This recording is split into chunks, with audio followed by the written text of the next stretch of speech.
Aldolo observed that the War Bitch and the Dark Thunder were not too problematic when it came right down to it.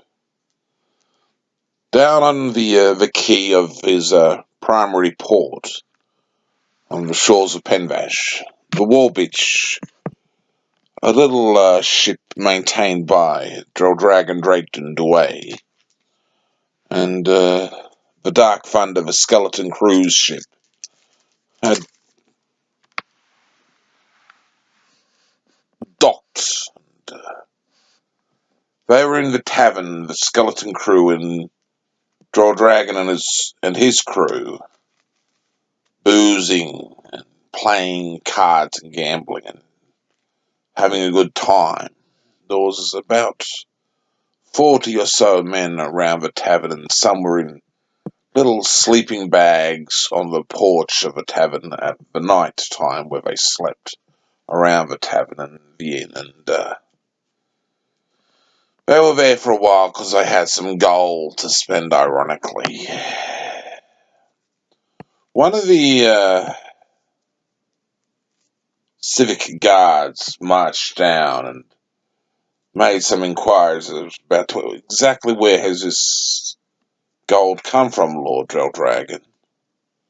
The skeleton crew first of all said it's quite honest, and they stared at the skeleton crew because talking skeletons was not exactly a common sight. But Dragon said it's legit. Lord Dragon had been around in Penvash from time to time, and his little war bitch was well known. It had been named in honor of the war wolf. It was Dragon's response for war bitch. She was a dog of a ship, and they'd been around doing this and that, and probably a bit of piracy was involved, though they would never confess to some ports where they spent their cashola. Got to spend it somewhere. Can't exactly go and spend it where you stole it from, can ya? But the War Bitch and the Peril of the Princes of the Penvash skeleton crew were docked there in Aldolo's port, and they were a peril for a reason. It was their sense of humour and the pranks that they would play. Pranks were coming over Penvash along the coastal region from a skeleton crew,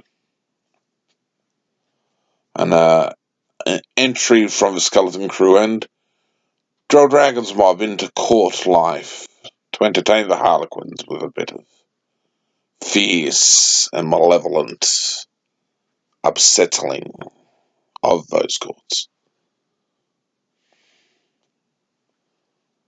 Peril of the Princes of Penvash, Chapter 5.